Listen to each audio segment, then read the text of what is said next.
नमस्कार, good morning. आपका स्वागत है universe power healing by Neelam channel में। I am reiki grand master Neelam. आज हम श्रीमद् भागवत गीता का 8वां अध्याय पढ़ेंगे। ओम गंगणेशाय नमः। श्रीमद् भागवत गीता की जय। श्री कृष्ण भगवान की जय। अथाष्टमो अध्यायः। अर्जुन ने कहा, हे पुरुषोत्तम, वह ब्रह्मा क्या है, अध्यात्म क्या है, कर्म क्या है, अधिभूत नाम से क्या कहा गया है और अधिदेव किसको कहते हैं? हे मधुसूदन, यहाँ अधियज्ञ कौन है और वह इस शरीर में कैसे है तथा युक्त चित्त वाले पुरुषों द्वारा अंत समय में आप किस प्रकार से जानने में आते हैं? श्री भगवान ने कहा, परम अक्षर ब्रह्मा है।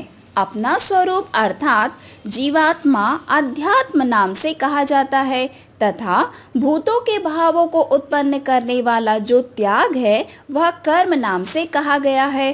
उत्पत्ति विनाश धर्म वाले सब पदार्थ अधिभूत हैं, हिरण्यमय पुरुष अधिदैव हैं। और हे देहाधिधारियों में श्रेष्ठ अर्जुन,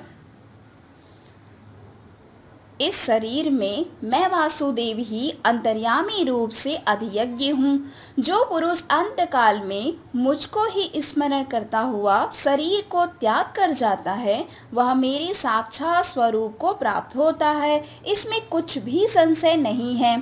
हे कुंती पुत्र अर्जुन, यह मनुष्य अंतकाल में जिस जिस भी भाव को स्मरण करता हुआ अपने शरीर को त्याग करता है उसको ही प्राप्त होता है, क्योंकि वह सदा ही उसी भाव से भावित रहता है। इसलिए हे अर्जुन, तो सब समय में निरंतर मेरा ही स्मरण कर और युद्ध भी कर। इस प्रकार मुझ में अर्पण किए हुए मन बुद्धि से युक्त होकर तो निसंदेह मुझको ही प्राप्त होगा। हे पार्थ, यह नियम है कि परमेश्वर के ध्यान के अभ्यास रूप योग से युक्त दूसरी ओर न जाने वाले चित्त निरंतर चिंतन करता हुआ मनुष्य परम प्रकाश स्वरूप दिव्य पुरुष को अर्थात परमेश्वर को ही प्राप्त होता है। जो पुरुष सर्वज्ञ अनादि सबके नियंता सूक्ष्म से भी अति सूक्ष्म सबके धारण पोषण करने वाले अचिन्त्य स्वरूप सूर्य के सदृश नित्य चेतन प्रकाश रूप और अविद्या से अति ऊपर शुद्ध सच्चिदानंद घन परमेश्वर का स्मरण करता है, वह भक्ति युक्त पुरुष अंतकाल में भी योग बल से भ्रुकुटी के मध्य में प्राण को अच्छी प्रकार स्थापित करके फिर निश्चल मन से स्मरण करता हुआ उस दृष्टि रूप परम पुरुष परमात्मा को ही प्राप्त होता है। वेद के जानने वाले विद्वान जिस सच्चिदानंद घन स्वरूप परम पद को अविनाशी कहते हैं, आसक्ति रहित यत्नशील सन्यासी महात्मजन जिसमें प्रवेश करते हैं और जिस परम पद को चाहने वाले ब्रह्मचारी लोग ब्रह्मचारी का आचरण करते हैं, उस परम पद को मैं तेरे लिए संक्षेप में कहूँगा। सब इंद्रियों के द्वारों को रोककर तथा मन को अपने हृदय में स्थापित करके फिर उस जीते हुए मन के द्वारा प्राण को अपने मस्तक में स्थापित करके परमात्मा संबंधी योग धारण में स्थित होकर जो पुरुष ओम इस एक अक्षर रूप ब्रह्मा को उच्चारण करता हुआ और उसके अर्थ स्वरूप मुझ निर्गुण ब्रह्मा का चिंतन करता हुआ शरीर को त्याग कर जाता है, वह पुरुष परम गति को प्राप्त होता है। हे अर्जुन, जो पुरुष मुझ में अनन्य चित्त होकर सदा ही निरंतर मुझ पुरुषोत्तम को स्मरण करता है, वह उस नित्य निरंतर मुझ में युक्त हुए योगी के लिए मैं सुलभ हूँ, अर्थात मैं उसे सहज ही प्राप्त हो जाता हूँ। परम सिद्धि को प्राप्त महात्मजन मुझको प्राप्त होकर दुखों के घर एवं क्षणभंगुर पुनर्जन्म को कभी नहीं प्राप्त होते।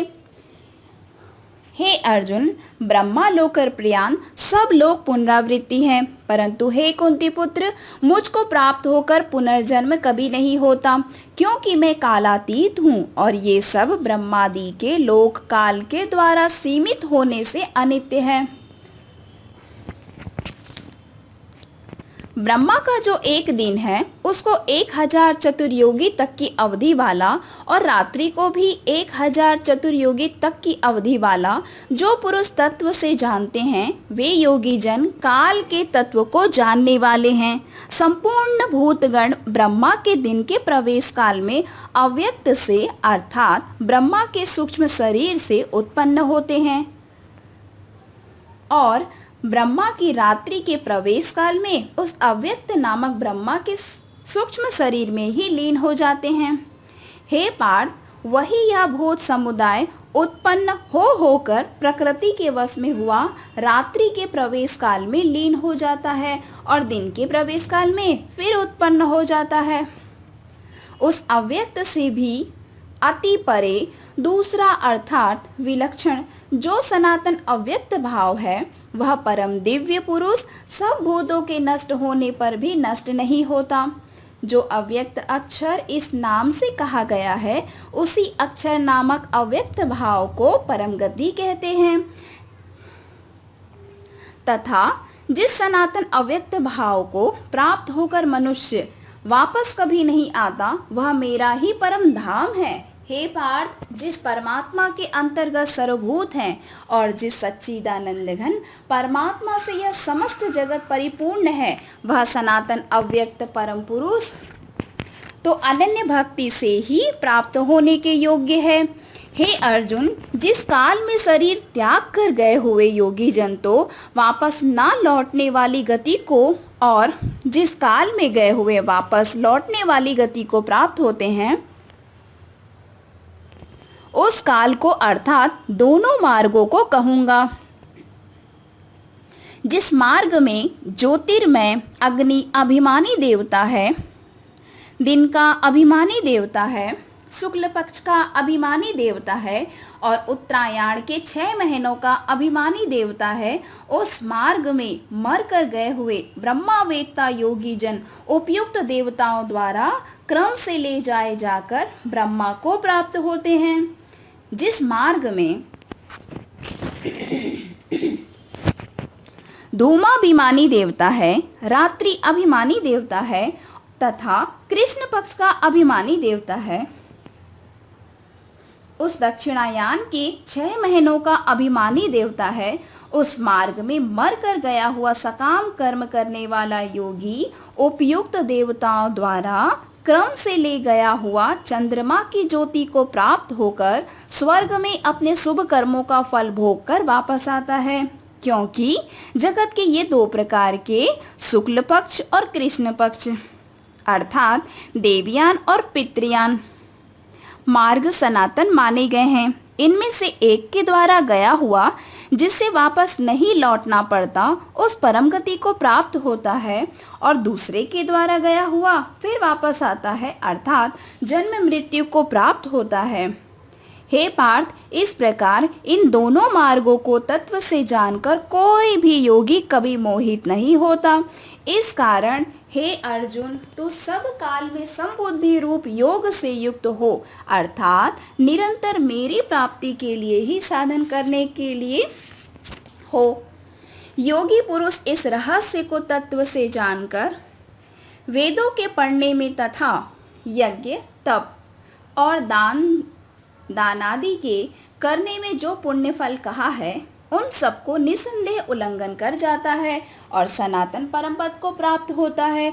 ओम तत्सदिति श्रीमद्भागवत गीता सुपनिषत्सु ब्रह्मा विद्यायाम योग शास्त्रे श्री कृष्ण अर्जुन संवादे अक्षर ब्रह्मा योगो नामाष्टमो अध्याय संपूर्ण। श्री कृष्ण भगवान की जय। श्रीमद्भागवत गीता की जय। ओम गणेशाय नमः। अगर आपको यह वीडियो पसंद आया है तो प्लीज लाइक करें एंड सब्सक्राइब करें। अगर आप कुछ कहना चाहते हैं या पूछना चाहते हैं तो नीचे कमेंट बॉक्स में आप अपना क्वेश्चन या अपना कमेंट दे सकते हैं। धन्यवाद।